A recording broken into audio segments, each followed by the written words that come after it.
Bonjour Monsieur Sig, bienvenue dans notre émission. Je n'étais pas préparé pour la Chine. J'étais jeté tout d'un coup dans cette aventure.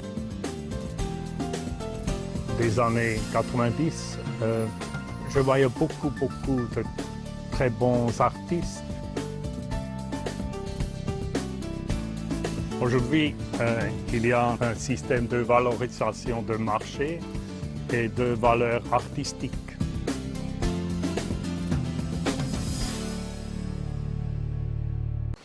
Ueli Sig, né en 1946, est un homme d'affaires, diplomate et collectionneur d'art suisse. Pour M. Sig, la Chine est complètement différente de son pays natal. C'était un étranger avec un type d'art très différent. Il a été ambassadeur de Suisse en Chine, en Corée du Nord et en Mongolie de 1995 à 1998. Il a également été vice-président du groupe Ringier, le plus grand groupe de presse en Suisse. En 2010, il a été commissaire général du pavillon suisse et porte-parole du pavillon suisse à l'exposition universelle de Shanghai. Bonjour Monsieur Sig, bienvenue dans notre émission. Tout d'abord, on sait que vous êtes venu en Chine pour la première fois au début de l'ouverture du pays et vous êtes venu non pas pour l'art contemporain chinois, mais pour faire du business. Souvenez-vous encore du premier voyage que vous avez fait en Chine et comment ce voyage a-t-il influencé sur votre projet? Oui, je m'en souviens très bien, comme c'était un grand choc pour moi. Je n'étais pas préparé pour la Chine. J'étais jeté tout d'un coup dans cette aventure. Alors, pour moi, tout était tout à fait nouveau. J'avais déjà expérience dans des pays de développement, mais la Chine était très différente d'un pays de développement normal et aussi d'un pays développé, n'est-ce pas? Alors, quel est le plus grand choc pour vous? Le plus grand choc était la condition qui a été amenée par l'économie de plan, qui avait beaucoup d'influence sur la vie des peuples communs. Et ça, c'était une telle différence, n'est-ce pas, à d'autres pays de développement.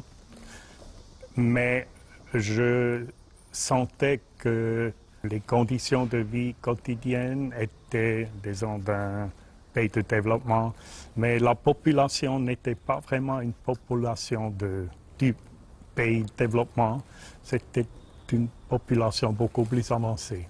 Vous avez été ensuite l'ambassadeur de Suisse en Chine. Et que s'il passe entre la Chine et la Suisse à ce moment-là? Quel était l'état des échanges entre les deux pays? Naturellement, les échanges entre les deux pays ont beaucoup augmenté année par année. Comme ce sont deux économies qui se complémentent très bien. Et on n'a pas, disons, des soucis comme on a par exemple avec l'Europe, l'Union européenne. Au moment où on a beaucoup de discussions avec l'Union européenne, on est presque dans une bataille, n'est-ce pas? Il n'y a pas de tels problèmes entre la Chine et la Suisse. Vous avez été ensuite l'ambassadeur de Suisse en Chine. Et comment se portent les échanges entre la Chine et la Suisse dans les années 90? C'était le temps où beaucoup d'entreprises suisses ont eu beaucoup d'intérêt d'entrer le marché chinois, mais ne savaient pas comment faire. Alors, beaucoup de temps, j'ai passé avec les entreprises suisses pour les aider, pour donner le support, pour aussi décrire la situation à eux pour qu'ils fassent les bons premiers pas. Et on avait justement commencé aussi le discours sur les droits humains, c'était tout nouveau à ce temps-là entre les nations. On avait aussi beaucoup d'aide, de développement, des projets dans des parties éloignées de la Chine, au Tibet aussi. On avait énormément d'activités à ce temps-là, mais l'ambassade était assez petite en termes de ressources. Alors on a vraiment travaillé 7 jours par semaine. Et aujourd'hui, comment se portent les échanges entre les deux pays maintenant? Est-ce que les entreprises suisses ont plus de connaissances sur la Chine? Et comment voyez-vous la situation actuelle? Oui, dans le champ économique, toutes ces sociétés qui, dans ce temps, il y a 20 ans, n'est-ce pas, ont exploré comment faire les pas. Ils se sont établis, ils s'accroissent beaucoup en Chine. Oui, je pense la situation économique entre les deux pays sont très établies.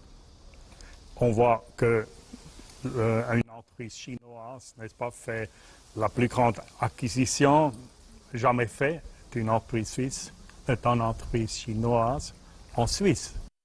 Bonjour Monsieur Sig, bienvenue dans notre émission. Je n'étais pas préparé pour la Chine. J'étais jeté tout d'un coup dans cette aventure. Des années 90, je voyais beaucoup de très bons artistes. Aujourd'hui, il y a un système de valorisation de marché et de valeurs artistiques.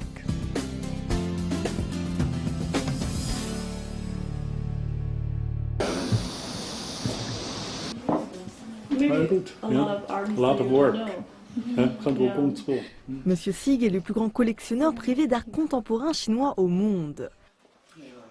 Cet homme d'origine suisse collectionne des œuvres d'art depuis 1985.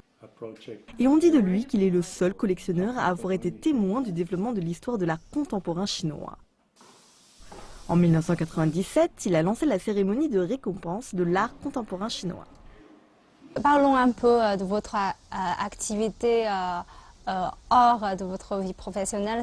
Vous êtes devenu un collectionneur de l'art contemporain chinois. Et je pense que beaucoup de téléspectateurs ont la curiosité de savoir comment avez-vous eu l'idée, premièrement, de commencer cette collection. J'étais déjà collectionneur comme j'étais étudiant, collectionneur très petit, comme je n'avais pas d'argent, n'est-ce pas? Mais j'avais intérêt à acquérir quelques œuvres d'art. Et quand j'arrivais en Chine, j'avais déjà cet intérêt pour l'art contemporain. Alors pour moi, c'était tout naturel de regarder autour de moi, voir que les artistes faisaient dans le temps. Et il y a encore quelque temps, j'ai étudié, mais je n'ai pas encore acheté des œuvres. Mais dans les années 90, je trouvais la situation très intéressante. Je voyais que les artistes avaient trouvé un langage d'eux-mêmes propre. Avant, c'était peut-être un peu dérivatif de l'art de l'Ouest au début des années 80. Mais à ce moment, oui, je devenais très intéressé de collectionner. Et surtout, en faisant ça, j'ai remarqué qu'il n'y avait personne, ni individu, ni institution, qui a collectionné systématiquement l'art contemporain. Ça me paraissait un peu étrange, alors je pensais, si personne ne le fait, alors moi, je tâche d'assembler cette collection qui un jour sera très intéressante pour les Chinois et aussi sur le plan international. Donc cela veut dire que depuis le tout début, vous avez dans votre tête un grand projet. Je dirais, ça a commencé avec mon analyse qu'il n'y en a pas de collection substantielle en Chine. Cette découverte était le début d'en faire un grand projet, oui. Pour les téléspectateurs, on connaît assez mal le métier de collectionneur en fait. En fait, quel rôle joue le collectionneur dans le monde de l'art? On pensait que le collectionneur, c'est quelqu'un qui achète, qui revend. Est-ce qu'il y a un rôle à jouer, les collectionneurs? J'en suis sûr. Par exemple, dans la situation chinoise, dans le temps, n'est-ce pas, où les institutions n'étaient pas vraiment actives, c'était seulement un collectionneur qui pourrait assembler ces œuvres. Dans une situation plus maturée, hein, comme maintenant, le collectionneur de nouveau est important comme, disons, les institutions publiques n'ont pas beaucoup de moyens. C'est un phénomène international, ce n'est pas seulement en Chine, mais aussi en Chine. Ils ne peuvent plus, disons, faire compétition avec les collectionneurs. Beaucoup d'eux ont beaucoup d'argent, les prix sont très hauts. Alors c'est de nouveau le collectionneur, n'est-ce pas, qui peut-être assemble et plus tard, j'espère, fait une donation, donne au musée. Parce que, en fait, ce sont les musées, n'est-ce pas, qui sont la mémoire commune, la mémoire publique d'une nation. Mais si ça va se passer comme ça en Chine, on ne sait pas encore. Alors, comment évaluez-vous l'influence de votre travail sur l'art contemporain chinois alors? Je pense que j'avais beaucoup d'opportunités de donner de l'aide aux artistes chinois. Dans le temps, on parle des années 90, je voyais beaucoup de très bons artistes, de très beaux projets, de très beaux œuvres d'art, mais dans l'Ouest, on n'avait pas vraiment connaissance. Alors, j'ai réfléchi comment je peux changer ce fait et j'ai créé un prix d'art, Chinese Contemporary Art Award, par exemple. Ça me permettait d'inviter des gens importants de l'Ouest pour voir l'art chinois en Chine. J'ai discuté avec beaucoup d'artistes leur stratégie, peut-être comment aussi être vu, être collectionné dans l'Ouest. J'ai introduit beaucoup de galeristes de l'Ouest en Chine. Alors j'ai mis énormément de mon énergie là-dedans et je pense que ça a beaucoup aidé de la situation d'aujourd'hui où le monde est au courant sur l'art chinois. Souvenez-vous du premier objet d'art contemporain chinois que vous avez acquis? Oui, je me souviens comme c'était quelques tableaux d'une artiste qui a disparu. C'est un des risques, n'est-ce pas, dans l'art contemporain. Peut-être un artiste, une artiste crée une œuvre très intéressante, mais après disparaît, cesse de faire l'art, fait autre chose. Oui, c'est ça. Bonjour Monsieur Sig, bienvenue dans notre émission. Je n'étais pas préparé pour la Chine. J'étais jeté tout d'un coup dans cette aventure. Des années 90, je voyais beaucoup de très bons artistes. Aujourd'hui, il y a un système de valorisation de marché et de valeurs artistiques.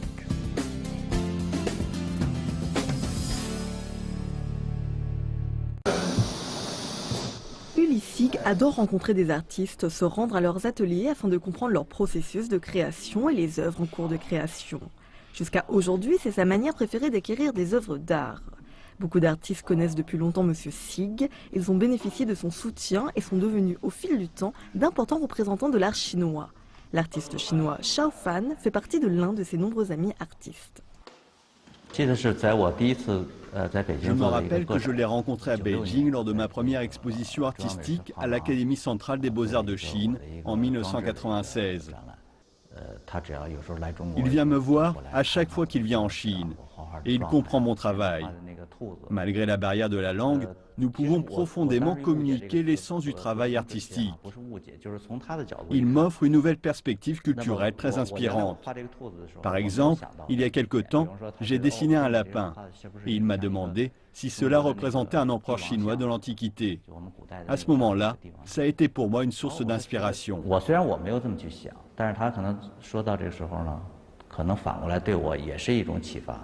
Comment avez-vous trouvé cet artiste au début?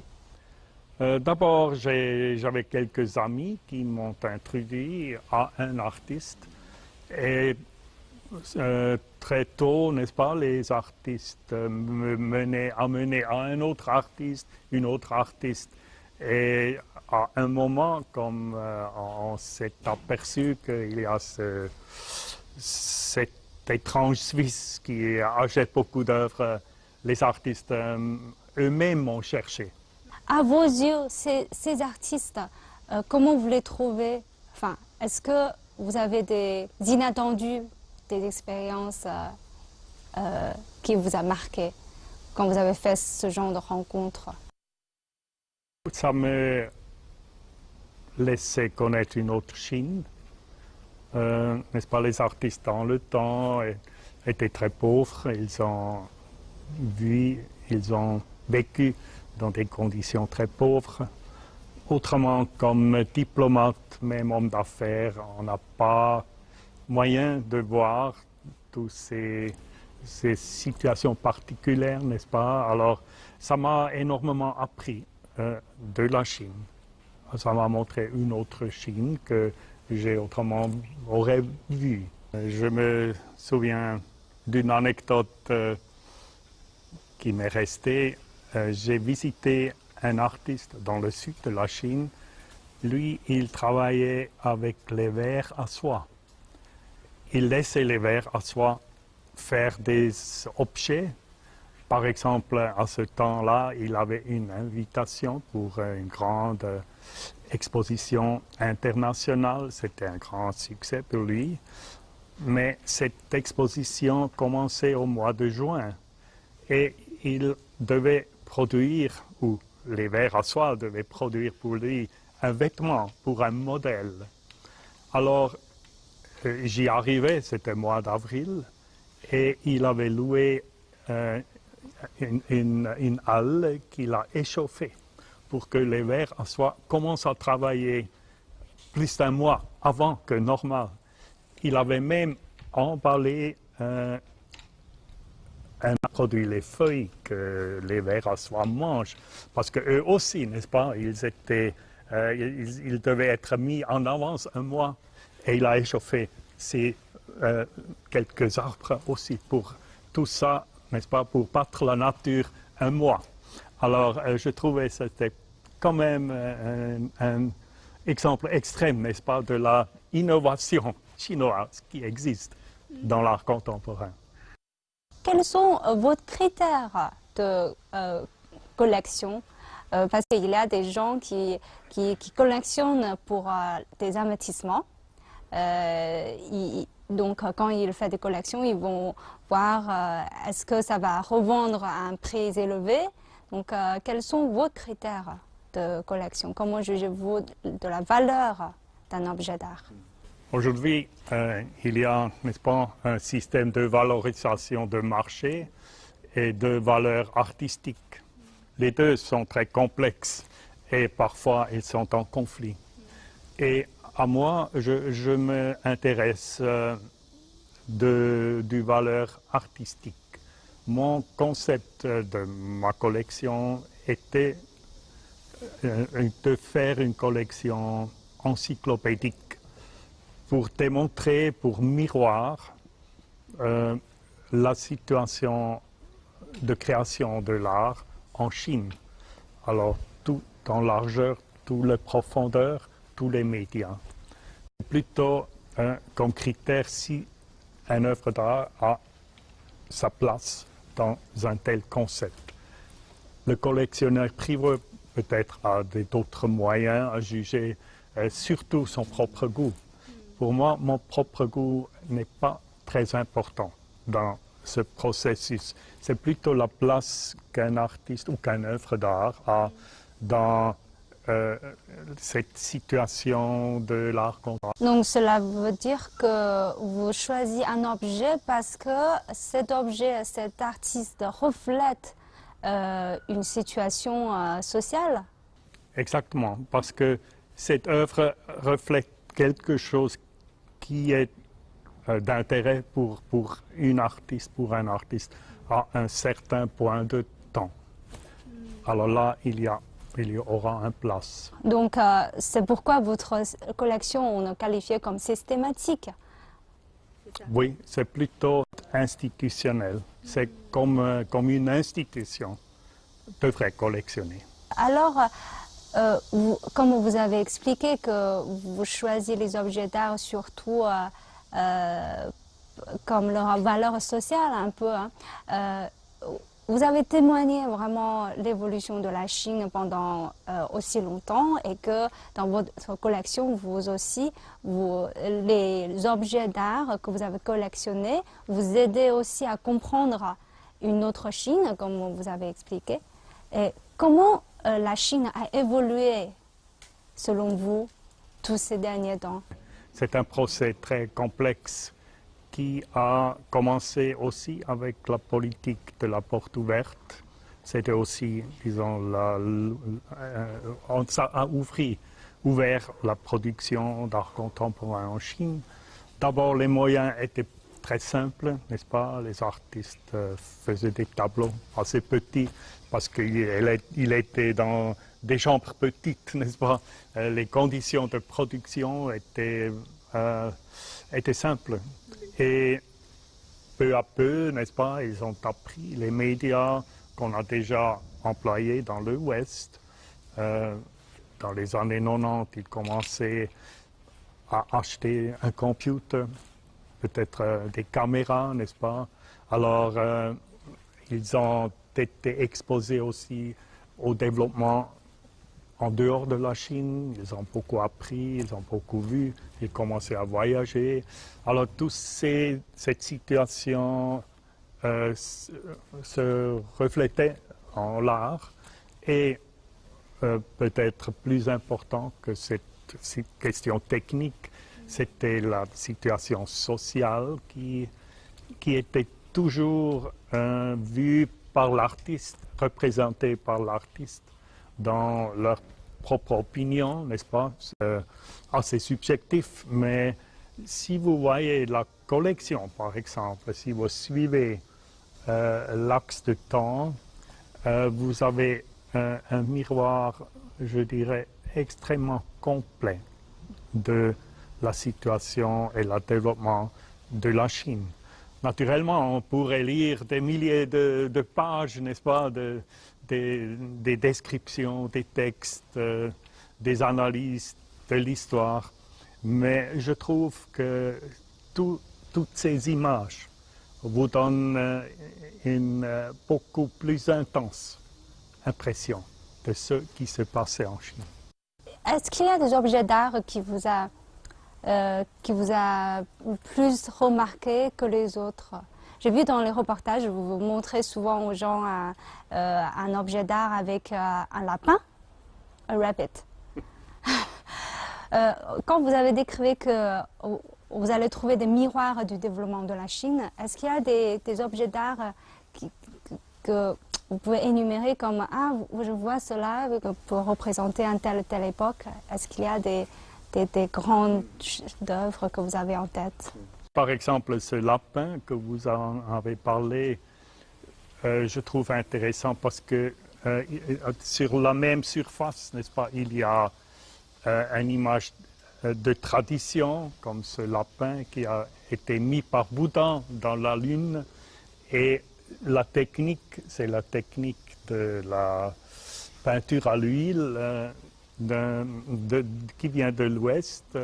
Alors, cette union, n'est-ce pas, de ces deux mondes m'a beaucoup intéressé dans cette œuvre. Et oui, on pourrait mentionner beaucoup d'autres qui ont leurs propres aspects. Bonjour Monsieur Sig, bienvenue dans notre émission. Je n'étais pas préparé pour la Chine, j'étais jeté tout d'un coup dans l'Europe. Des années 90, je voyais beaucoup de très bons artistes. Aujourd'hui, il y a un système de valorisation de marché et de valeurs artistiques.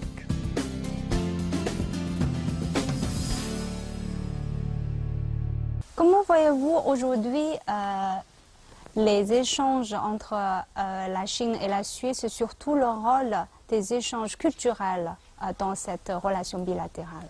Je pense que le rôle des échanges culturels est beaucoup plus important parce que maintenant, les pays ont beaucoup de contacts économiques, mais ça ne veut pas dire qu'ils se vraiment connaissent.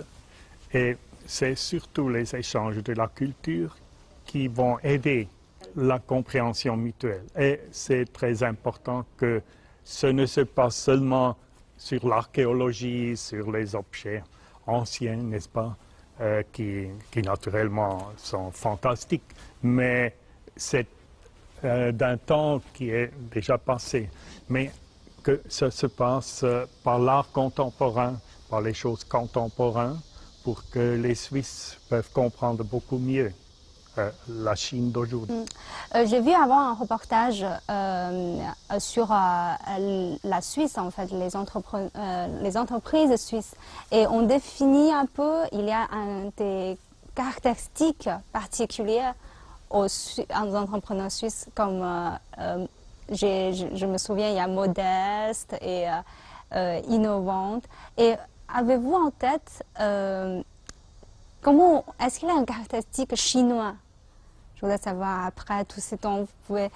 parce que le choc culturel, ça existe toujours entre, comme vous avez mentionné, ça ne veut pas dire que les gens se connaissent mieux parce qu'il y a plus d'échanges économiques. Et quelles sont vos compréhensions de la culture chinoise? En Chine,